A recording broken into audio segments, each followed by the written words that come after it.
थोड़ा जल्दी ही। Yes Deepdas sir आ गए हमारे पास। Thank you sir. मैं बस रिक्वेस्ट आपको ऐड कर रहा हूँ सर। से बताया आपको कि हमारे साथ भारत के पूर्व क्रिकेटर और मौजूदा वक्त में हिंदी में और कमेंट्री में आपका मनोरंजन करने वाले दीपदास सर हमारे साथ हैं। सर नमस्कार, आपका बहुत बहुत धन्यवाद। कोई नहीं सर, कैसे हैं आप? सब ठीक ठाक। आप बताओ कैसे हो? आप बाहर घूम रहे हो? अच्छा है, हम तो घर के अंदर बैठे नहीं सर मैं सर गांव में हूँ इस समय मौजूदा वक्त में, और यूपी में प्रतापगढ़ जिला है वहां पर हूँ। पिछले 1-1.5 महीने से हूँ, तो यहीं से चैनल के लिए पूरी तरीके से काम चल रहा है।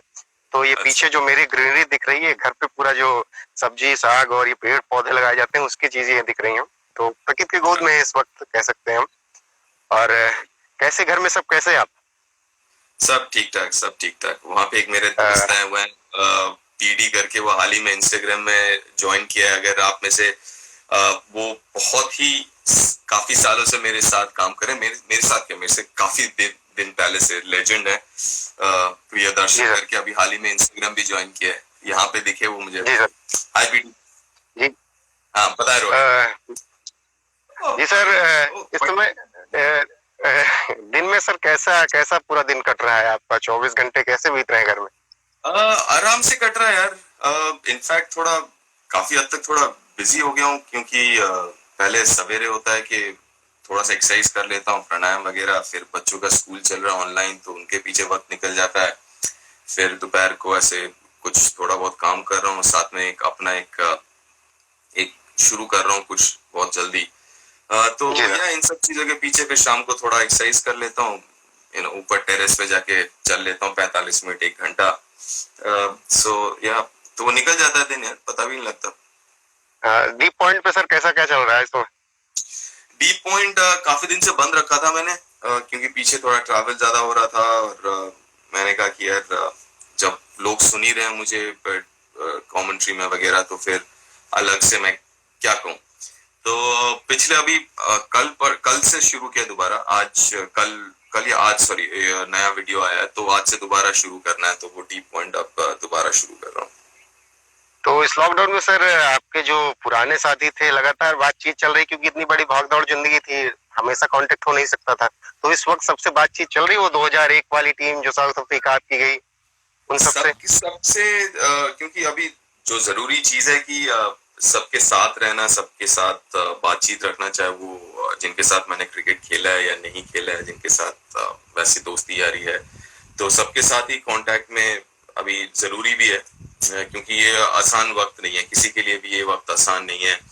चाहे आप कोई भी सोशल इकोनॉमिक बैकग्राउंड के हो, मुश्किल वक्त है। तो यह सबके साथ जितना हो सके बातचीत करना या टच में रहना, उसमें अपना भी मन थोड़ा बहला रहता है। जब 2001 की बात हो रही है सर, तो उस सीरीज के बारे में कुछ बताएं, जो कह सकते हैं भारत की सबसे विवादों वाली सीरीज रही थी। कैसे क्या हुआ था कि वो 6 प्लेयर बैन होना, सचिन तेंदुलकर पर टैंपरिंग का आरोप लगना, क्या कैसे हुआ वो? देखिए वो ऐसे है कि उस पे भी एक वीडियो बनाया, अगर किसी को देखना है तो वो भी जाके देख सकता है। उसमें हुआ कुछ नहीं है कि अपील किया हम लोगों ने, तो जब अपील किया हमने तो फिर हो जाता, जब बिकॉज हम लोगों को पक्का पता था कि वो आउट है, राइट। तो जब पक्का पता होता है और आप कॉन्फिडेंट होते हो, तो आप जनरली वो अपील जो आप 5 सेकंड का होता है, वो लंबा 30 सेकंड का, 1 मिनट का 2-3 बार अपील करना, वो हो जाता है, वो दैट इज नॉर्मल। ठीक है, उसके बाद रिएक्शन भी जब आपको पक्का पता, और उसके पहले वाला टेस्ट हम हारे हैं और साउथ अफ्रीका के घर पे, और वो बड़ा ही ट्रिकी सा मोमेंट था। वो विकेट मिल जाता तो हम थोड़ा सा और अच्छे पोजीशन में आ जाते। तो जब वो नॉट आउट का अंपायर, तो लाजमी सी बात थी कि आप रिएक्ट जो आप करते हो, तो आप उदास हो, आप डिसअपॉइंटेड हो, तो आप उस हिसाब से रिएक्ट भी करते हो। तो वैसे रिएक्शन हुआ। उसके बाद क्या होता है कि साउथ अफ्रीका में, खासकर साउथ अफ्रीका नहीं, जहां पे भी पिच पे घास हो और नमी हो, तो हर वक्त जब गेंद गिरती है, जो सीम होता है गेंद का, वो जब गिरता है तो वो घास जो वो चिपक जाता है।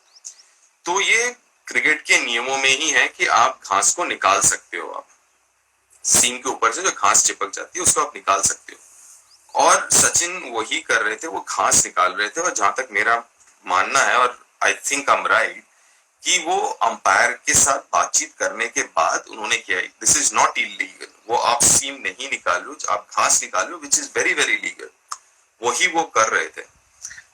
और पता लगा कि बैन हो गए सब, कोई एक मैच का तो कोई 2 मैच का। उसके बाद see the problem is ban का नहीं है, इशू ये नहीं है कि बैन हो गए, बट इशू ये है कि आपको गिल्टी बोला गया है, और गिल्टी ऐसी चीजों के लिए बॉल टैंपरिंग, जो कि छोटी मोटी चीजें नहीं है, एक्सेसिव अपीलिंग भी बड़ी अजीब सी बात है। फिर आपने सौरभ को मेरे ख्याल से 2 मैच के लिए बैन किया था for G G 2 match, 2 match के लिए कि आप टीम को नहीं हैंडल कर पा रहे। यार इतना सक्सेसफुल कप्तान, आप कह रहे हो कि वो टीम को नहीं हैंडल कर पा रहे। आई मीन बहुत ही फ्लिम्सी कारण दिए गए थे, बहुत ही आई मीन बेहुदा से कारण दिए गए थे। हाँ उसके बाद मैच रेफरी को भी हटा दिया गया। क्या ऐसा भी चला कि बीसीसीआई यहाँ पर बात किया, खेलना अगला टेस्ट जो हुआ अनऑफिशियल हुआ, लेकिन आपका जो पहला मैच था, वो एक आप पहला मैच खेल रहे थे, आप और सहवाग डेब्यू कर रहे थे, एक युवा होने के नाते कुछ ज्यादा दबाव था कि पहले मैच में ही ऐसा कुछ हो गया मेरे साथ? नहीं, वो दूसरा मैच था, पहला मैच ब्लूफोंटेन वाला था, ये दूसरा टेस्ट मैच था। लेकिन हाँ ये कह सकते हैं पहला सीरीज, और नहीं ऐसा कुछ नहीं, क्योंकि बहुत ज्यादा सपोर्ट मिला पूरी टीम से, बीसीसीआई से। कभी ऐसा महसूस नहीं होने दिया कि आपने कुछ गलत किया है।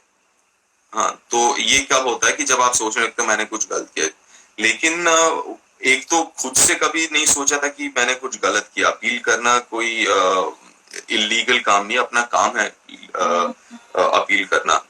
तो वो एक चीज हो गया। दूसरी बात ये हो गई कि जो टीममेट्स थे, जो एसोसिएशन, जो वहां पे मैनेजर थे, coach John Wright, support staff, BCCI, सबने कभी भी ये महसूस नहीं होने दिया कि कुछ गलती की है, और सपोर्ट पूरा पूरा मिला हर शख्स से। जी बिल्कुल। अगर बात करें दीप सर, तो वही सीरीज आपकी डेब्यू थी, और जैसे हमने पढ़ा जाना देखा कि मैच से कुछ घंटे पहले, लगभग 1 घंटे पहले गांगुली सर आपके पास पहुंचते हैं, कहते हैं कि डेब्यू करना है आज, तुम्हें खेलना है। तो वो कैसा वक्त था वो 2001 का? अगर पीछे चले, सबसे यादगार लम्हा किसी एक क्रिकेटर के लिए होता है। हाँ बिल्कुल सही कहा आपने। क्रिकेटर के लिए आप टेस्ट में डेब्यू करना बहुत बड़ी बात है। और ऐसा हुआ कि मैं खेल नहीं रहा था, समीर दीगे जो हैं वो खेलने वाले थे। तो जो होता है कि जब आप नहीं खेल रहे होते तो आप सबको हेल्प करते हो, कैच देने में वगैरह में, तैयार होने में, जो खेल रहे हैं 11 लोग। तो बात ये थी कि मैं करवा रहा था, तो अचानक ऐसी साइड से, पेरिफेरल विजन से देखा कि ये भाई वहां पे समीर दीगे के हाथ, पीठ पे हाथ है, और वो सौरभ से कुछ बात कर रहे हैं। और सौरभ तब जा रहा था अंदर चेंज करने, वाइट्स पहनने, टॉस के लिए आना था उसने। तो मैं कहा चलो ठीक है, कुछ होगा। तो फिर सौरभ जब वापस आया कपड़ों में, सफेद कपड़ों में टॉस करने जा रहा था, एंड ही टोल्ड मी कि दीप कंग्रेचुलेशंस यू आर प्लेइंग। तो अचानक फिर सबके अपने अपने रूटीन होते हैं, तो अचानक मैं गया, फिर अपना जो रूटीन था वो सब किया मैंने, कैच पकड़ना, ड्रिल्स करना, और पता लगा कि हमारी बैटिंग है, तो चलो फिर भाग के गए। भाग के मेरे ख्याल से पहले आधे या 1 घंटे के अंदर ही 3 विकेट गिर गए थे मेरे। आधा पौना घंटा हुआ था कि 3 विकेट गिर गए थे। मैं 5 नंबर पे बैट कर रहा था, 6 नंबर पे, सॉरी, हाँ। तो जैसे 3 विकेट गिर जाते तो आप बैट पहन के बैठते हो, क्योंकि अगला आप ही हो। तो फिर मैं बैट पहन के बैठा हुआ था। तो दिन जब खत्म हुआ उसके बाद वो महसूस हुआ कि भैया अब मैं टेस्ट खेल रहा हूँ और टेस्ट प्लेयर हूँ। उसके पहले तो सब कुछ इतनी हड़बड़ी में हुआ कि सोचने का वक्त ही नहीं मिला। एक होता है ना कि आप मैच खेलने से पहले शाम को आपको बता दिया जाता है कि आप डेब्यू कर रहे हो, तो आप तैयार होते हो, आप सोचते हो, वक्त ही नहीं मिला। फिर शाम को खेल के बाद, पहले दिन खेल के बाद, फिर शाम को जब कमरे में गया होटल रूम में और बैठा, और तब लगा कि हाँ भाई कुछ हुआ है मेरे साथ। फिर अगर वहां से आए तो 1 महीने बाद मोहाली पहुंचते हैं आप। सबसे यादगार लम्हा वो आपके क्रिकेट कैरियर का, जब मोहाली में एक शतक लगता है, टेस्ट शतक। आप T20 और वनडे शतक तो मान सकते हैं, टेस्ट शतक जब लगता है किसी प्लेयर का तो उसको परफेक्ट प्लेयर माना जाता है। मोहाली के उस शतक की यादें क्या है? सही मानों में उतना ज्यादा याद नहीं है, क्योंकि एक होता है ना, जब आप खेल रहे होते हो ना, तब आप एक जोन में होते हो, और जब आप उस वक्त, मतलब मैं एक अलग जोन में था, जहाँ पे डिटेल अगर आप मुझसे पूछो, हाँ मुझे ये पता है कि कैसे खेला नहीं खेला, गेम प्लान काफी हद तक, लेकिन डिटेल्स उतनी याद नहीं है, क्योंकि मेरा काम था कि वहां पे बैटिंग करना, जितना लंबा कर सकता हूँ, जितना रन बना सकता हूँ। तो मेरा मेरा जो कंसंट्रेशन था या फोकस था इतना उस चीज के ऊपर था कि बाकी चीजें ज्यादा याद नहीं है मुझे।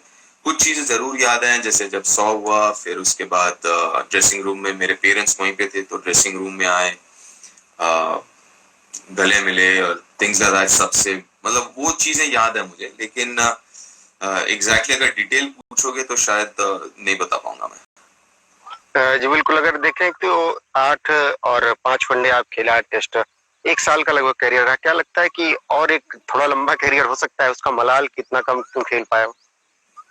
देखिए, मैं घुसा 2001 में, निकला 2003-4 जो था वो मेरा लास्ट सीरीज ऑस्ट्रेलिया वाला, हालांकि टेस्ट मैचेस नहीं खेला उस सीरीज में। जी।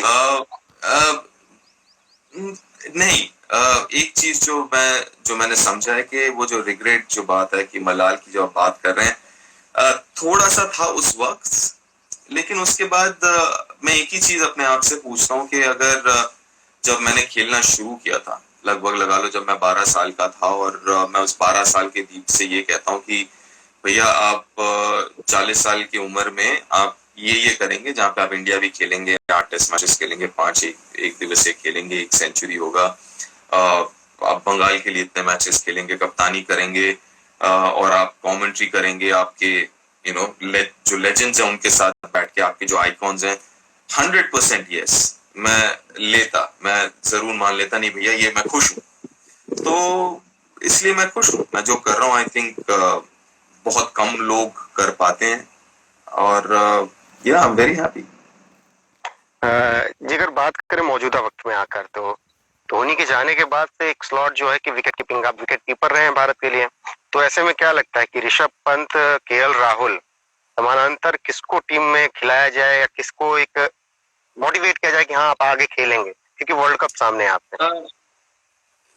देखिए, अभी जो आपने सवाल किया मोटिवेट, वो तो भैया प्लेयर को करना पड़ेगा। इंडिया कैप जो है वो मतलब दिया नहीं जाता, वो आपको लेना पड़ता, आपको कमाना पड़ता है।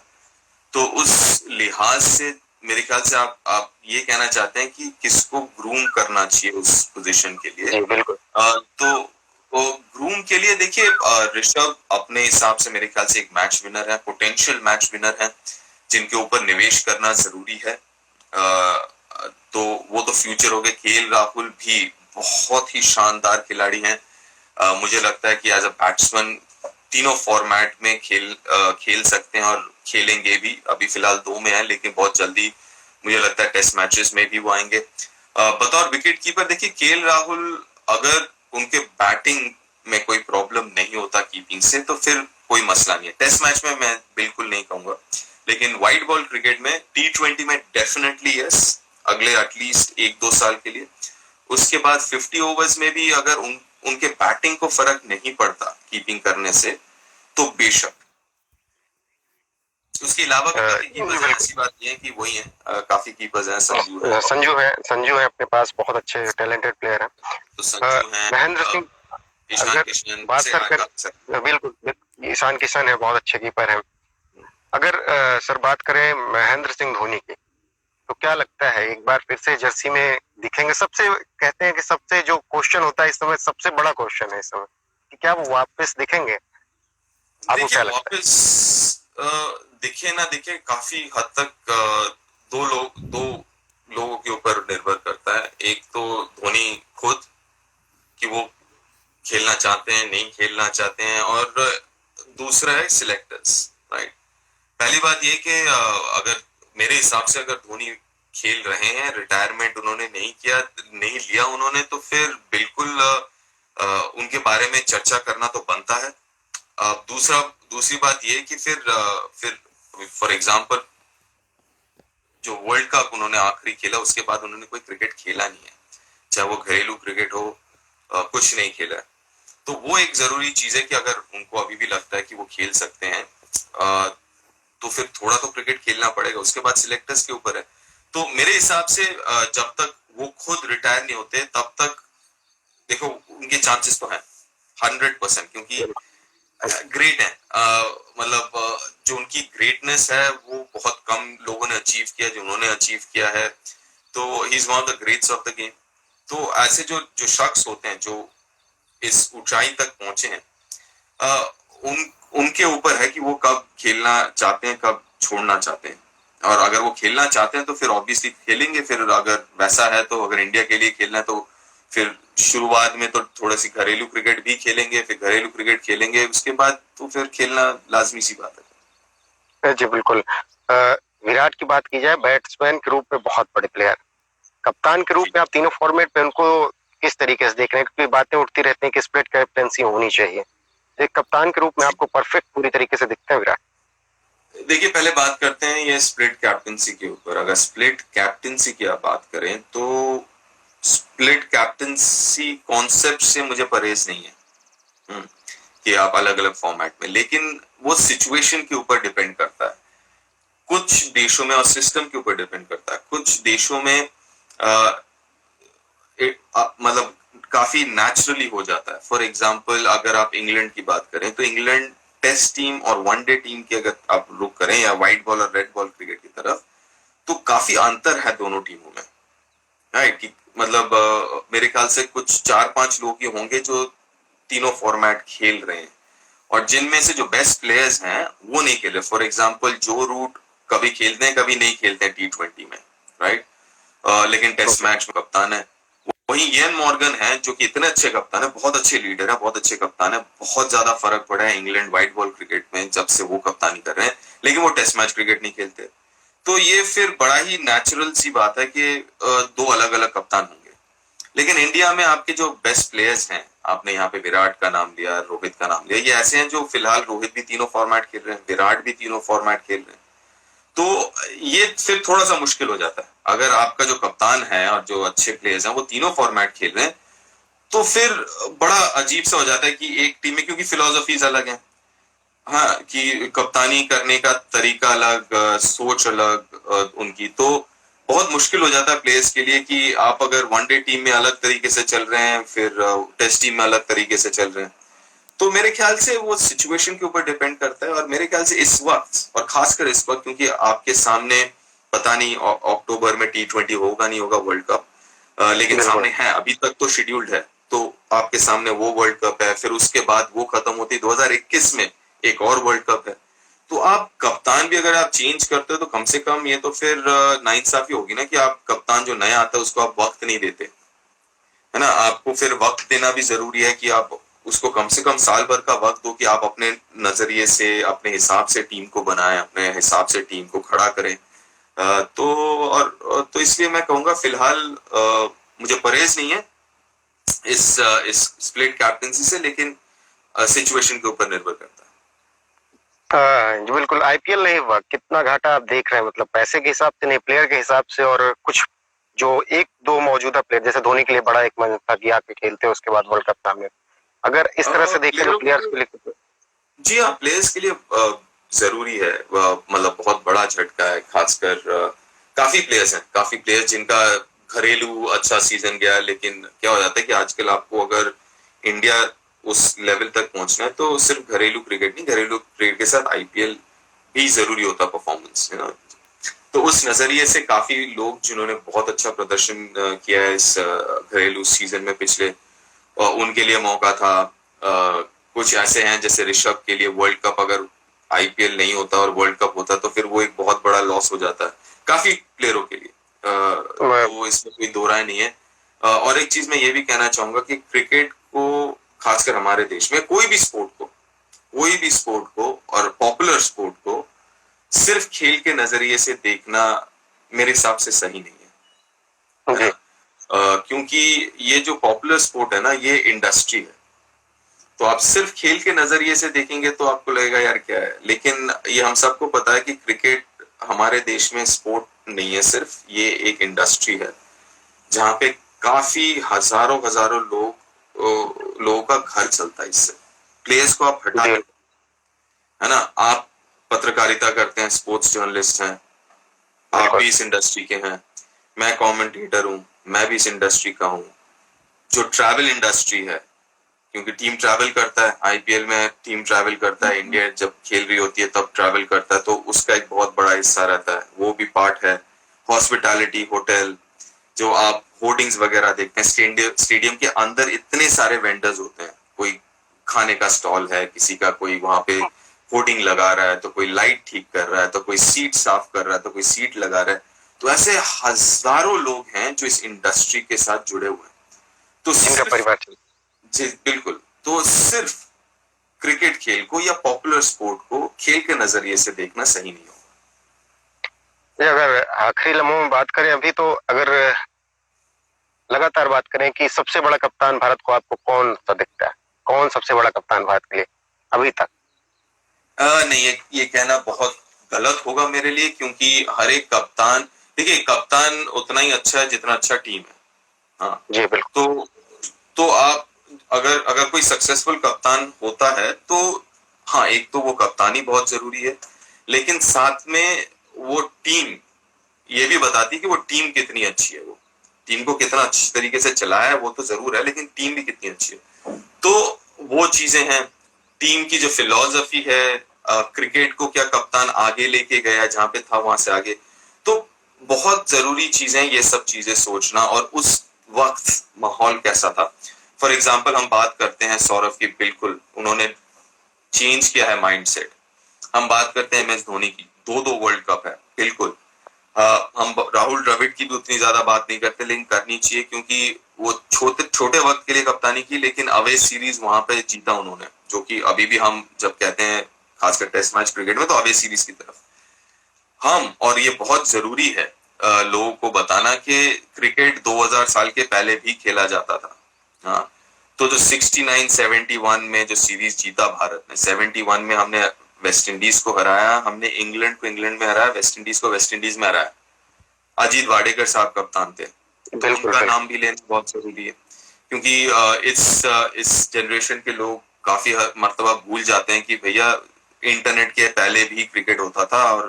और एक मेरा ये सोचना है कि हम लोग बहुत ही खुशकिस्मत हैं कि जब से क्रिकेट शुरू हुआ है 1910-20 के तब से लेकर आज तक, हर एक जनरेशन में हमें एक सुपरस्टार मिला है, एक रोल मॉडल मिला है।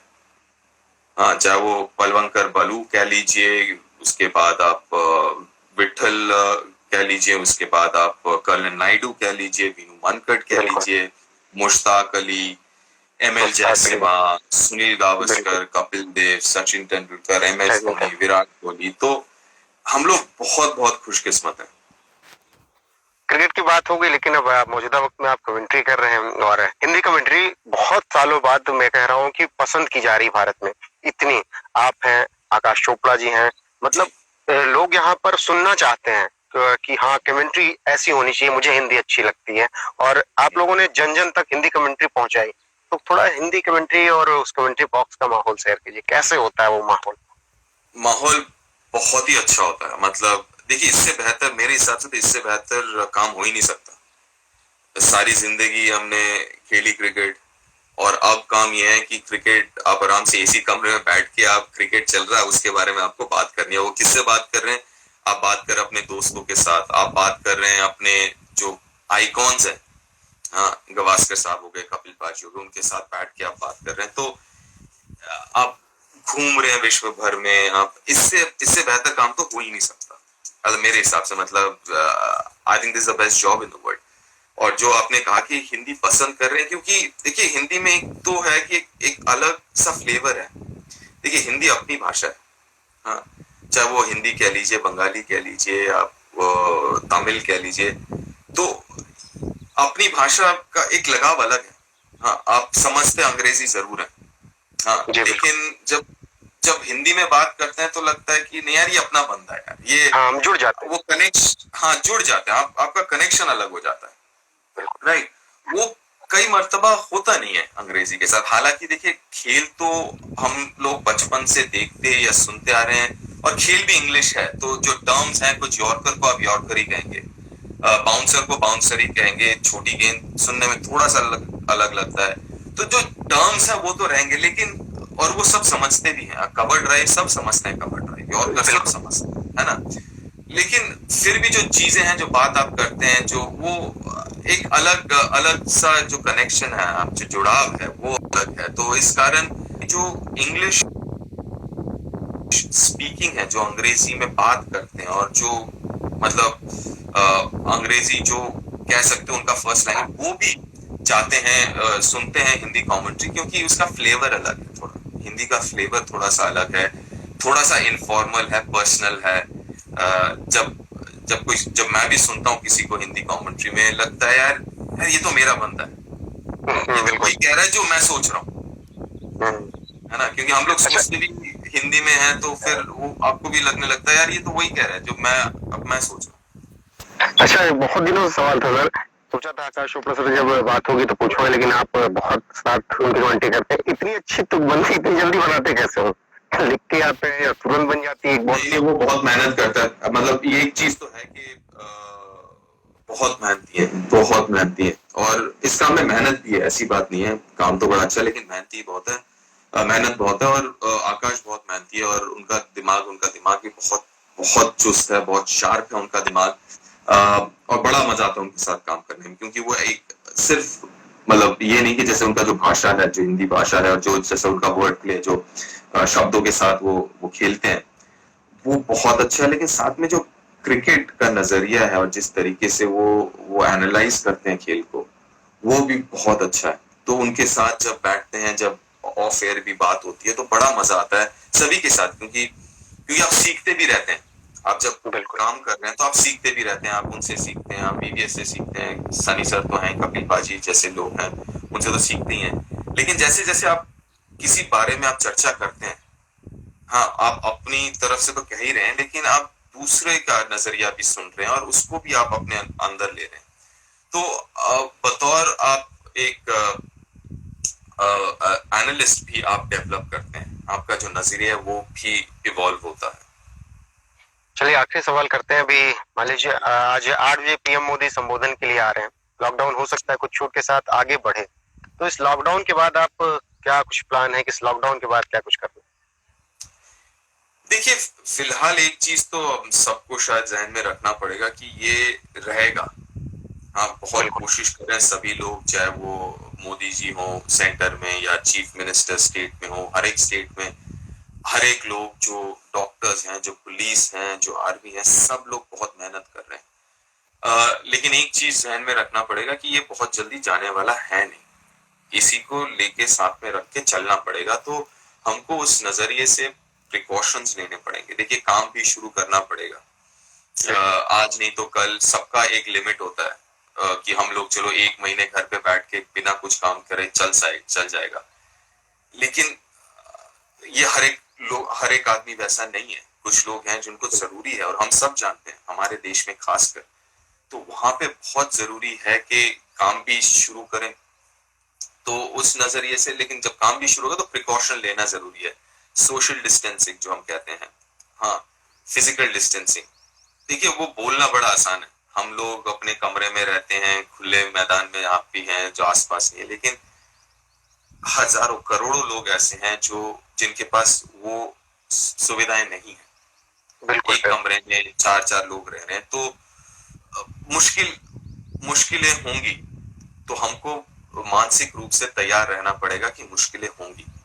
और उस हिसाब से जो जितना हम लोग कर सकते हैं, काम करने भी जाना पड़ेगा, लेकिन जैसे ग्लव्स हो गया या मास्क हो गया, हाथ धोना, जितना हो सके मेंटेन करना वो सोशल डिस्टेंसिंग, वो चीजें जहन में रखना बहुत जरूरी है। अगर जरूरत ना हो तो ना जाएं, भीड़ भाड़ जहाँ पे हो वहां पे ना जाएं। तो ये चीजें दिमाग में रख के काम तो करना पड़ेगा। जी सर, बहुत बहुत धन्यवाद। हम यही चाहेंगे कि जल्दी ये सब दौर खत्म हो और फिर से क्रिकेट शुरू हो और पूरा देश अच्छे से शुरू हो और हम लोग फिर से एक बार आपकी कमेंट्री सुनकर आनंद साजें। बहुत बहुत धन्यवाद sir, thank you. Thank you, thank you, bye, take care. होता है।